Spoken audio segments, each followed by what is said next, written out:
Good morning, everybody. It's Jillian. Yeah, I just took a shower, so I'm just rocking a very severe hairdo. But yeah, yesterday was kind of crazy with the tornado. It was very close for comfort. I mean, where that tornado was just a few miles away. So, Lordy, that's okay. But anyways, yeah, this thing with the demigod, that's one of the main things about the whole this whole protocol is that we're not giving something to somebody and taking it away. I mean, that is the actual, and I gotta actually write, I need to put that in the title of this.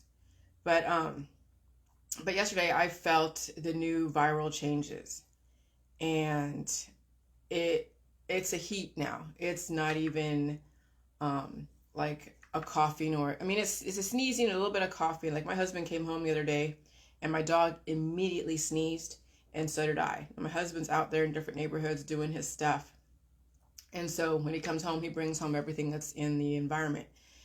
And of course I go outside too and I breathe it in, so it's not like I'm completely sequestered from it, but he gives it to us up close and personal. And I mean I have no problem with that. And so now, instead of coughing so deep and feeling a lot of pain, though I did feel a little bit of interesting sensations in the body, not so well, a little bit of pain, but not too much. Like it was very fleeting.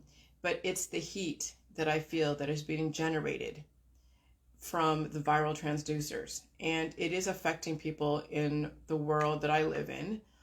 People who are weaker, who are fighting predispositions, even animals are feeling it. My dog felt it this morning, or actually last night, 11 o'clock. And she pulled out of it again. And it's going to be continuous until who knows when. And so, and I fed her some milk and some other stuff this morning, so that way it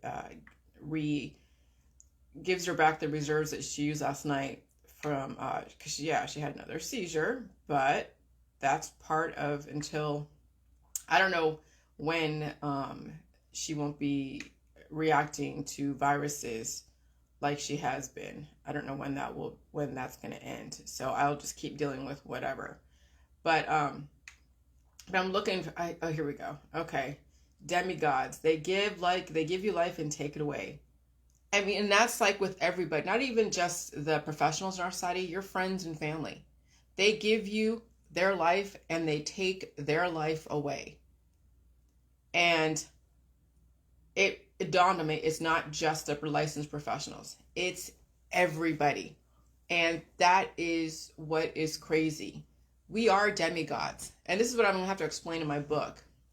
And I'm in the process of just constructing it in my head because I have so much written that I got to figure out what I got to keep and what I got to take away. But the demigods in our society are everybody. It's all of humanity. We give people our lives. We give them our resources. We give them our love and our hatred and all of, our intellect. And then as the body declines, we then take ourselves away. Not me per se. See, the difference between a demigod and a god is a demigod gives life and takes it away. A god just gives life and stays giving life, because you are life. If you stay alive, immortal, and you are maintaining existence and you're plugging into the matrix when it upgrades, because that's what happened yesterday with that tornado, it was an upgrade. And then the viruses are also an upgrade. And it's affecting, like I said, it's affecting other animals too. Other animals are getting diagnosable conditions. If they're puppies, they're getting diagnosable conditions that the owner's like, holy shit. And so they're blaming it on inbreeding. They're blaming it on the puppy mills, which, I mean, potentially could be possible. But even if you have a puppy mill dog, that dog could pull through if you understood what it took to pull that dog through. But people don't, so they don't want the dog to suffer, and I understand that.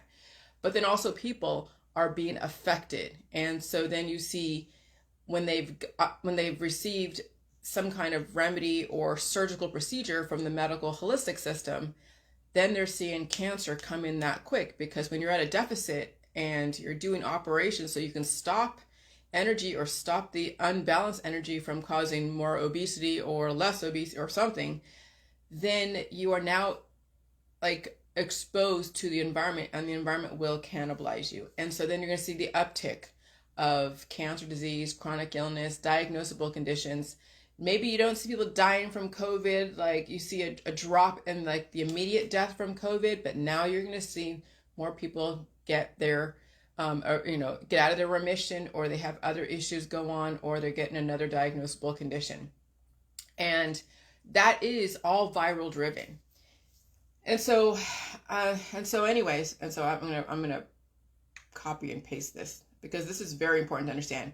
It's not just licensed professionals, it's everybody. And so the difference between demigod and God is the demigod gives our life and takes it away, as well as other people's lives if they have the opportunity. And then a God is just gives life.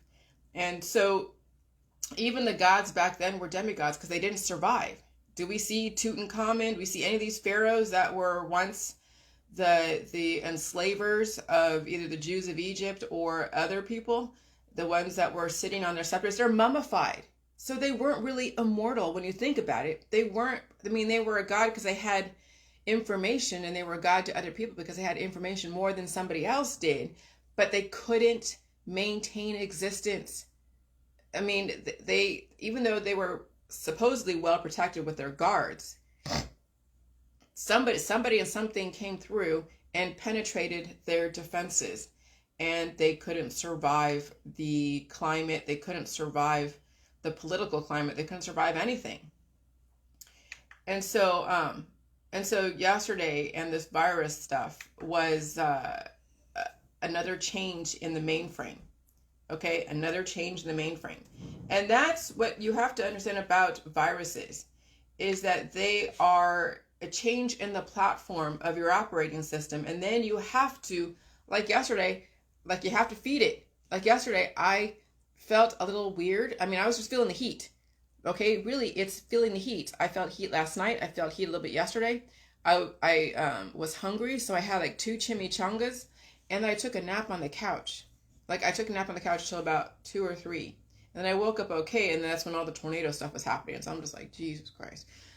So that's how now the viruses are going to affect me, is I'm going to feel the heat. I'm going to feel the tingly heat, the prickly heat, and then I will eat food. My dog, whenever she feels a viral transducer, she has seizures. That's how I know she is feeling the environment, because she feels stuff, but then she's okay. If I could... Oh, shit. Sorry. There she is right there. She's fine, but it's like, now it's like old hat. And when she has a seizure, I'm just like, okay, it's okay, sugar. She gets off the bed, she goes and pees again. And then the next day I will feed her food stuff, more food stuff. I feed her almost the same type of food every day, everything that I eat. But I'm more aware that she has to go and replenish those resources, okay?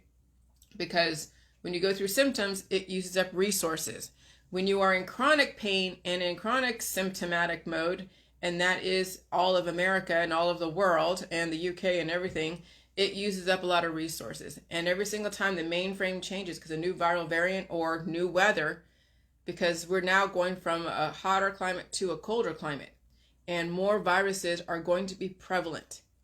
They're going to be in the snow, they're going to be in the rain, they're going to be in the ice, they're going to be in crowded places, because people are not going to want to hang out at home by themselves. They're going to want to hang out with their friends in crowded places. The crowds are going to cannibalize people. That's what people don't understand. And so then I realized then also too, the whole thing with the pyramid. Now the Illuminati, we hear about the Illuminati. That's more of like an idea, and there are people that do run the world. There's dynasties. We know the dynasties. We know the Clinton dynasty, the Trump dynasty. Though they're going after Trump, and not that I really care. It is what it is. But we have people that are in governments for like the Biden dynasty. Well, not really people that have been in our government for years and years and years and years and years. And we also have global elite dynasties. Those are the kings and queens in other countries. Switzerland, we have people like the World Economic Forum. So not that it's bad, okay? We must have a centralized force, whether it's locally or somewhere overall, the umbrella over everything, to make sure that they balance out all the different arguments. Okay, so I don't want people to think that the global elite are a bad thing, though people say they are because they're at a deficit and they don't know how to manage their deficits and get away from being a deficit to being now a whole person. And so, of course, people are going to blame stuff to other people because they are deifying. This is the deification of people who love and hate people who they think is like their God or the demon. And that is still deifying someone when you hate or love someone. So that's where I'm bringing in the love and hate and the deification. And that's where the pyramid, that's where that pyramid is a symbol. And that's on the American dollar. That is all over when some force that wants to use symbols from antiquity, like Egypt, dictating and depicting that there is a centralized God up at the top, and then you have all of the different levels of intellect. So you have people at the bottom who are at baser level instincts, who are just feeding, fighting, flighting, sucking, whatever, and they don't really graduate beyond the baser level instincts, and so they're very temporary. And then some people graduate to the next rungs, and it's still feeding into the same mentality that you die and reproduce, and you are a demigod. You give life and you take it away. You give innovation and you take it away, because you are innovation, you are life, you are everything.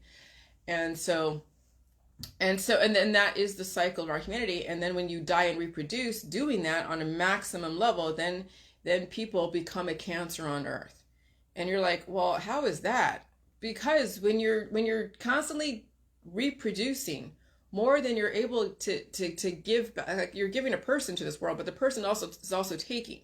What are they giving to our society when you think about it? And it's not like everyone's growing gardens and giving people food all over. No, or they're giving money, but then we have the crime, we have the fighting, we have the abuse, we have all the things that cause us to have agencies and law enforcement and some kind of authority to go and be the one to say, or to be the judge, jury, and executioner. And over time, that does tax the resources. It taxes resources in the government, taxes resources in families, it taxes resources in the community. And so then there has to be some kind of leveling type of thing, the reset. And the virus is really the reset. I've been feeling just feeling very like I've been evolving with this virus. I'm not trying to stop it. I'm just working with it. I'm going with it, and I'm feeding it. And so other people who are not who are at a deficit are going to be cannibalized by the virus. But when I say crush the pyramid, crush the worshiping of anyone. And this is why I've been the politics, religion, and science are set people up to worship someone. And it also forces a person to feel like they're less than. When they say there's a higher power, it's just another person with information that you could have if you want it. That's all a higher power is to the people who are worshiping icons and statues and people of the past. You realize that Sumer was like 6,000 years ago, and then Jesus was only 2,000 years ago. So why are we worshiping a human who happened to have, more information than someone else, and he was giving it to people, but people weren't taking it, and so then he dies, so they martyrized him. So yeah, the Jews or whoever it was that killed him, martyrized Jesus, and then made him into a statue of, and then also other prophets thereafter have been martyrized and used as a tool of control to make you feel like you have to go and bow down in supplication and feel humble. I mean, I'm humble already because I'm just one person out of like 7 billion. I'm humble the fact that that tornado was so huge yesterday. I was like, holy crap. I mean, I went down to the basement and my husband was out there, trying to get home. And I'm like, just me and my dog and all of my, my backpack, my bug out bag. I'm like, okay, just bring it on, Mother Nature. I'll deal with it. But I guess it just lost its power where I was, and it didn't hit too hard in other places, but there was definitely some damage in other places. But I'm trying to get humanity to realize that there is no higher power. You are the higher power if you just are willing to take on the higher power. and the written text from the past. Like, I know there's so much written text. Like when I go to people's Facebook pages and I look at what they've studied, like the Bible and all these different icons of the Bible, the apostles, the disciples, um, even scientists and astronomers and physicists. I mean, there's so much information, and it'd be so easy to worship Einstein. It'd be so easy to worship Copernicus and Galileo and all the different thinkers of their time. It'd be so easy to do that, but I don't want to worship them. I want to take their information and be like, thank you for that information, and I'm going to expound upon it so that way all of us could be in a godlike status without wielding that power and abusing it and manipulating people with it.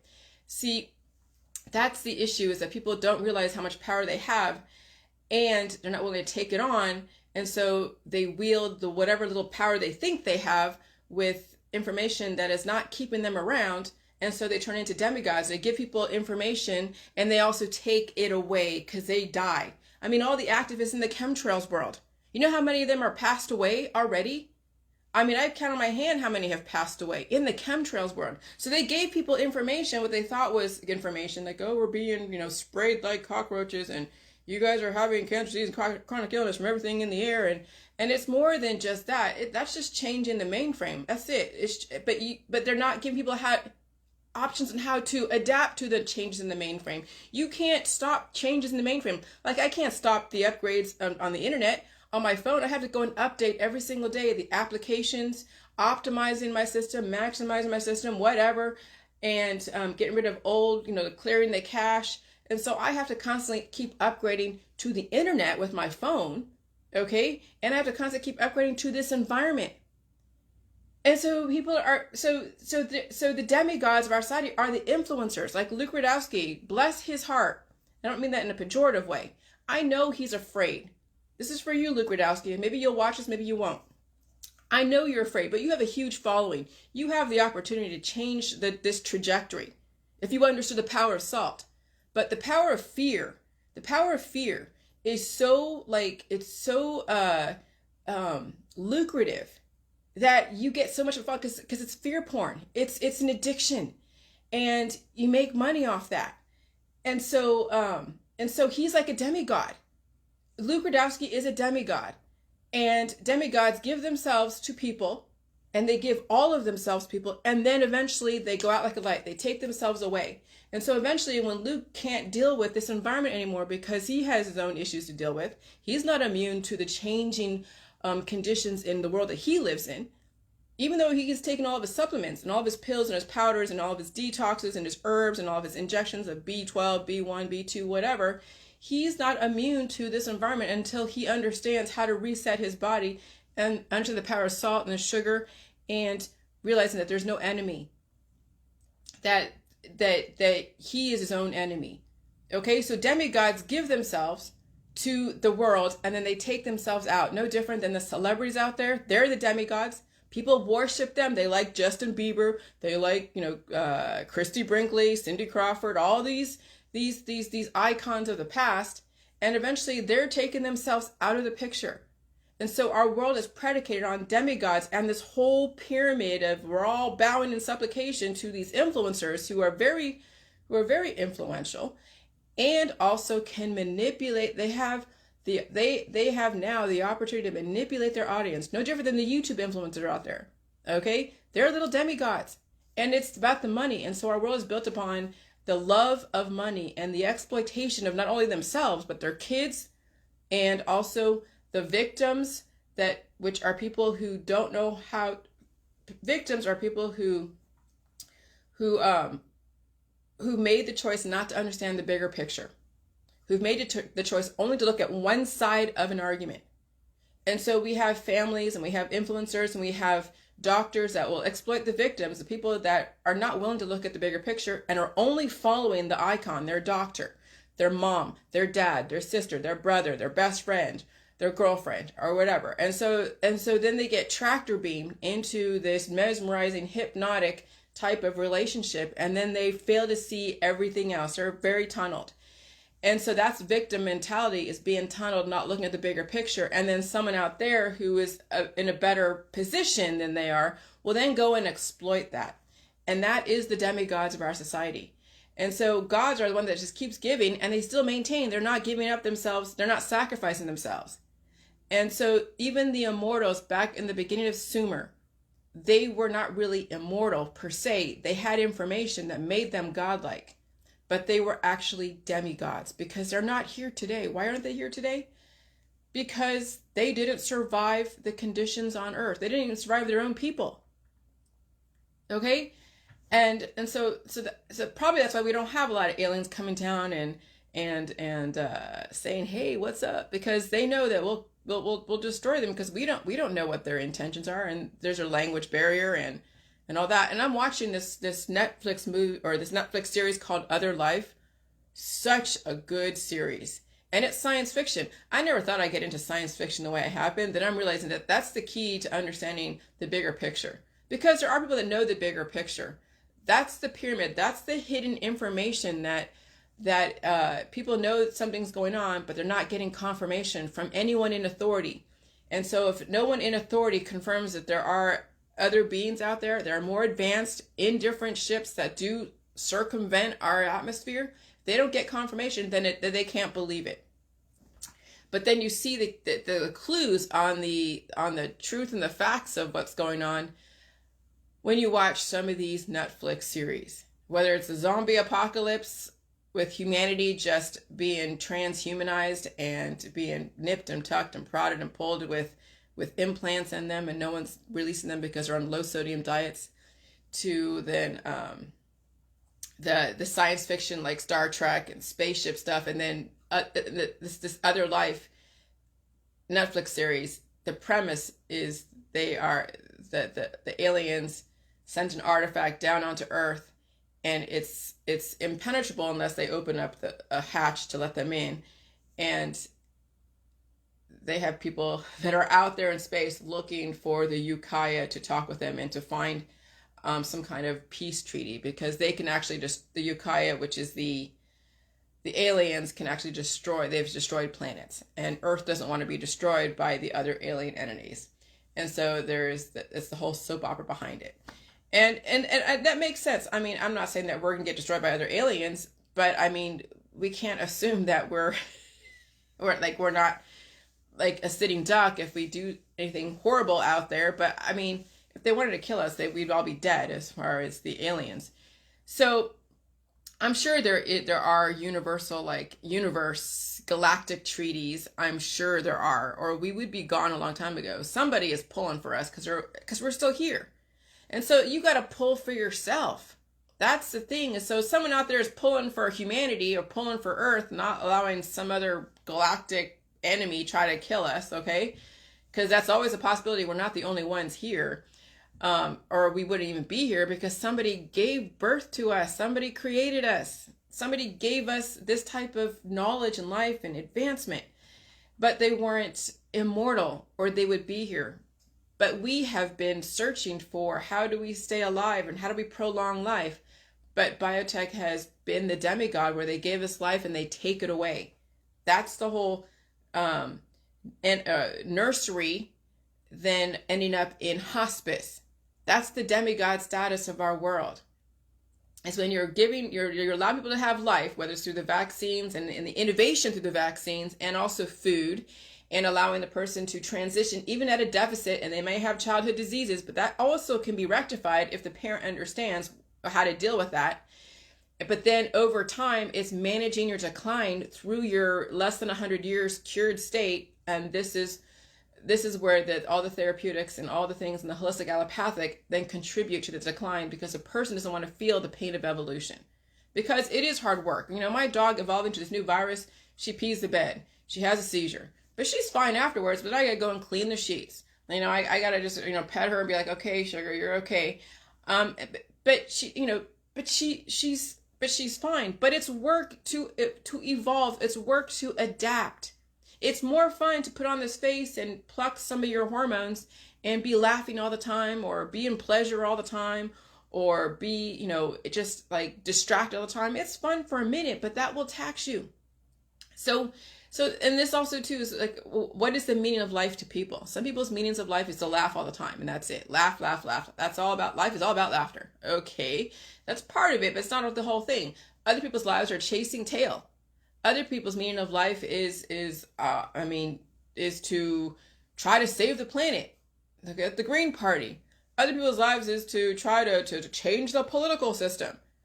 I mean, okay, I'm done with the politicals. I'm not voting. I'm watching CNN, and they're all about vote, vote, vote for Democrat versus Republican. And I'm like, that's all the baser level, appealing to the slave class, making them feel like they have a choice in the matter when they really don't, because not only are the people on CNN and Fox and InfoWars are demigods, they give life and they take it away, but also people watching them, following everything that they're saying, are demigods. They give their life and then they take their life away. And it's all self-inflicted.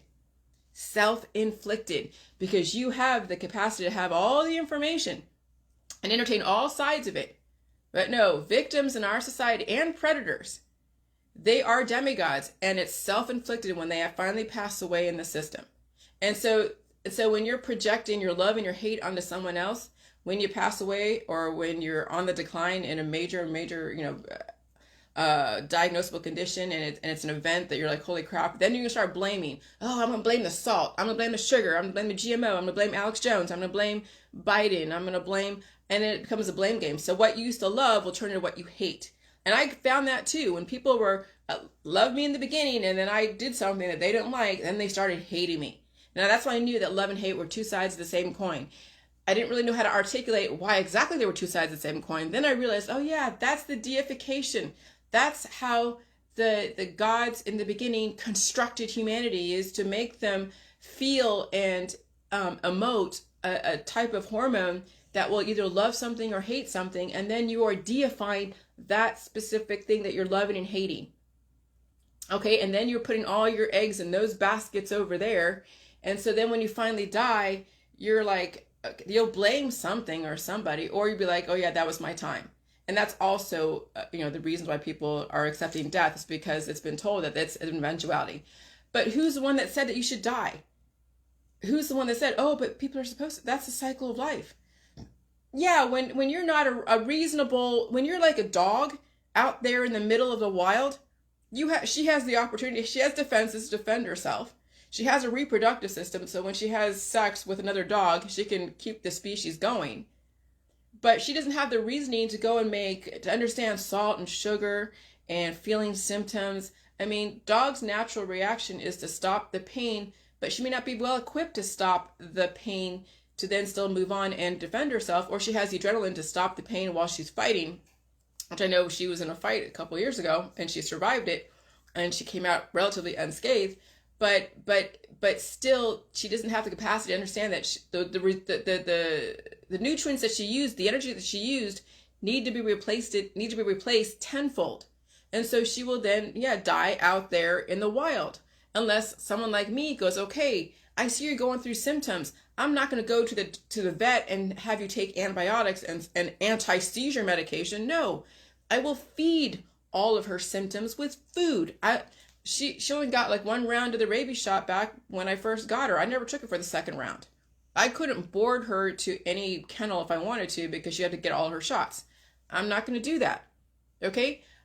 She's gone through hip dysplasia symptoms. That's in her predispositions. She's gone through all this stuff because I was the reasoning, logical person who was evolving in this society, who understands what she's going through, what needs to be done so she can stay alive, so she doesn't die from the evolution of the changing of the environment.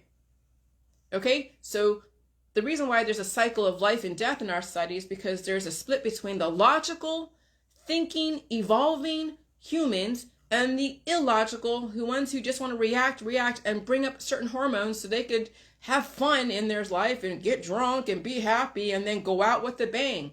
And then in the meantime, play the political game and play the vector vaccine game and then die happy with a bank of cash you're going to give to your kids who are going to go through it and not survive themselves because this environment is crazy. When you think about how many viruses that are being mutated and released, how many vectors and boosters are you going to be taking? You realize that in a lesser dynamic environment, you can kind of get away with intermittent vectors. But in a very dynamic environment, when things are changing that quickly, and you still are going to be susceptible to new variants that are not, that your mRNA is not programmed to defend against, how many boosters are you going to take? Do you realize how many therapeutics, how many operations are you going to take before you destroy yourself? I get the whole temporary, okay, I had a state of execution, so I took this vector, but it's not that even the vector is the end all be all. It's the person's lifestyle. You take a vector or take 50 vectors and you still go out into a crowd all the time, the crowd and the vectors, and then your lifestyle is going to cannibalize you. So that won't even save you. What's going to save you is some logic, reasoning, and evolution. But that is like talking to a wall to many, many people. And so crushing the pyramid means that it's eventually we're going to have to give this information to the masses. So no one person or one group of people will have this information and keeping it from those. And then that's why you see the resistance and revolutions right now, because people don't realize that there's a massive amount of information like salt that has been kept from them. Okay? And then, so with me going on Dr. Phil, and them demonizing the hell out of me, Dr. Phil deified me.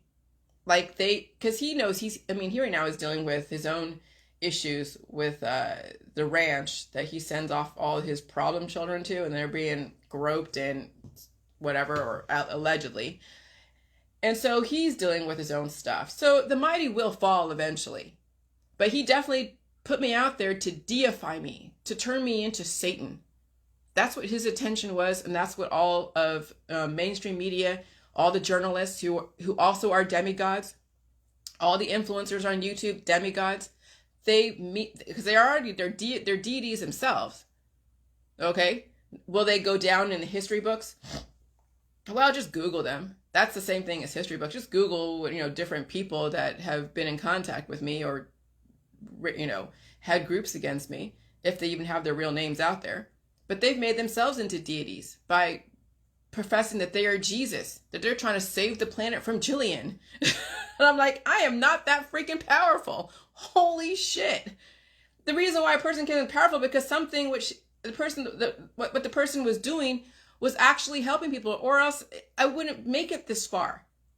If half the people that I was working with were getting the results that we were intending at the time, and the other half wasn't, then it means something I was saying was actually half correct relative to the intention at the time. Now, you have to balance out being in a cured state and also evolving. Okay?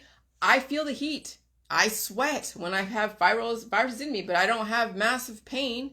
I can get the poop out. I don't have to take, anything to get the poop out. I have my ways to get the poop out. And I eat all food in the food supply. And, I'm doing great. Okay? But, in the beginning, when you're at a deficit with all these viruses in your body that have been, held at bay by the vectors and by your surface marker antigen, okay, when you're bringing ionic activity, like salt and the gamma rays and your lifestyle, you're going to have to feel the evolution you've been suppressing. At some point, you're going to have to deal with everything that you've been suppressing, that you've been drugged up against. It's not easy. I'm telling you, it's not easy. I've dealt with so much during the last 5 years of dealing with my own evolution and trauma, PTSD from relationships, childhood traumas to adult traumas to teen traumas. All that shit's going to come to surface, and not everybody's prepared to deal with that shit. And so rather than dealing with it, they would rather just be in a cured state and just being fine with status quo and going out with a bang. But here's the thing, you have the choice. Now you have the choice. And so you can't claim victim and blame anyone. You can't blame a pro-vaxxer or an anti-vaxxer or GMO or organic or chemotherapy or cannabis, because you have been given all the information. And so when I know people have been given all the information and they still decide to destroy themselves and they want money from me, I walk away. I walk the fuck away, because I'm not playing that game. Okay? And if it puts me on an island, I'm fine with the island that I'm in, because I like my dog, I like my husband, I like being on Facebook, and I like watching Netflix, I like going outside and talk to my neighbors occasionally. And and if I feel like I need to travel way down the road when things calm down, fine, I will. I've traveled a lot the last, 40 years of my life. I've seen a lot. I haven't seen everything, but I've seen a lot. I've swam in very, warm oceans, Florida oceans, Hawaiian oceans. I would love to go to the Bahamas one day, but that won't be for a while, for a long ass while. But so I don't really feel I need to go and travel because I've done that. Now it's just cultivating the mind. Now it's perfecting my mind and my intellect, and then how I communicate and write. That's what I'm focusing on. I don't need to be out and about being distracted. Okay? I don't need to go to concerts. I don't need to take part in the political system. I will pay my taxes and follow all the local laws and the federal laws and do everything I can to make sure I'm a good, productive citizen and take care of my husband and my dog. And that's my life. Okay? And so anyways, I will not be a victim, and I will not be blaming anything, and I will not be asking people for money when things go crazy. I'm going to make sure I have all my ducks in a row, because I tell you, it'll be hypocritical if something happens and I'm like going on a GoFundMe account. Okay? I have to do this on my own. I have to show that people can do, and you don't need to have a lot of money. All you need is your ability to reason, to be able to adapt to new and different situations. And if one industry goes floppy, then you go to another industry and you learn how to do stuff in that industry. Okay? It's not about that you stay in one industry and then if it doesn't go right, then now you're like, okay, everybody support me. No, you learn new things. This whole world is about learning new things. It's not. People are stuck in this, I only have less than 100 years to learn a trade and then be good at that trade and do this job and do that job. No, you just evolve and adapt to the different conditions. I can't wait to learn new things. Once I'm done with this book, there'll be other books, I'm sure, and other things that I'll be learning and maybe selling. And if life changes in my household, I'll do what I got to do to do with that. But my husband seems to be okay right now. So I'm just very happy that he's built like a brick shit house and he can handle pain. Yes, he's aging. I can see it in his face. But he does still have time, and I have time to get my duckies in a row, because I know life is going to change in the next 30 years, next 10, 15, 20 years. Life's already changing for people that I know in my current world, for them. People I used to know that were relatively, they weren't super healthy, but they were still kicking.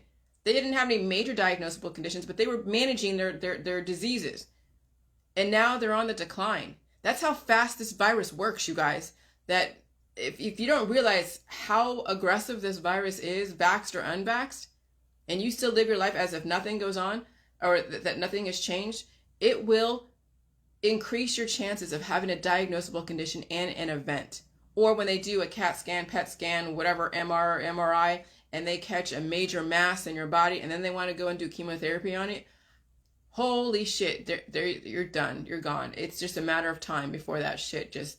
And then if some people survive the chemotherapy, yeah, that's great.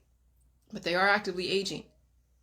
And so if you are very skinny, good luck. If you're very skinny and underweight, some of these therapies will destroy you and accelerate the aging process faster than if you were just to feed your body salt and quell the fast replicating cells, and then your body will release any excess programming with the salt, and then you can code with the food supply. Okay? So anyway, so I say crush the pyramid means everyone needs to know this information and given the opportunity to have it. It shouldn't be just a few, because I'll tell you, even right now the queen, she's having some issues, but though, her predecessor, her next in line is Catherine. Was it Catherine? Catherine Middleton, and my childhood crush, Prince, what's his name? Shit, I forget his name. He's cute though. But anyways, when he had hair back when he was a teen, he was a heartthrob on my Young Miss magazines. So there'll be next line as king and queen. And they have kids, and I'm sure the monarchy is going to keep reproducing, but that's kind of the slave mentality, is dying and reproducing. The gods in our society are going to stay the ones that give. They're not going to be demigods and give and then take away. And I'm so glad I figured out how to say how do I explain demigod, because that's hard to explain. Technically a demigod is a mortal human that or what came from a mortal human and a god, a person that came from another planet. And we all are part Anunnaki.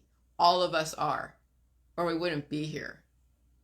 okay? Because the original demigods in the beginning, they all died because they were mortal. Even though they were a demigod, because they were part god and part, which was part immortal, but immortal meaning that their parent, one of the parents, were able to live past 100 years, past 200 years. I don't even know what the heck the mortal versus mortal back then, what the cutoff was as far as age. Because if Noah or Moses can be living to 900 years, and that is considered immortal, then what would be considered mortal? 100 years? 200 years? Oh, but the Bible says 120 years. That's right. People in the Bible, people that were biblical, or people that were religious that came into this Jilly Juice crowd way in the beginning in 2017, they were looking at 120 years. Like, oh, the Bible says you should be only living to 120 years. So those are the mortals. And then what depicted the difference between a god and a mortal was the fact that you can live beyond the 120 years and still maintain and be coherent. So I get it now. Ha ha ha. All right, I'm going to go, but I'm just going to say, hey, when the mainframe changes from viral climate conditions, so must the applications plugged into it. And that means you. That means your dog. That means everybody must adapt to the current conditions. You can cure yourself and not feel the changes, but then the environment is going to cannibalize you. So you have like 3 choices. Okay, you have 3 choices. And I hope you choose wisely. All right, bye.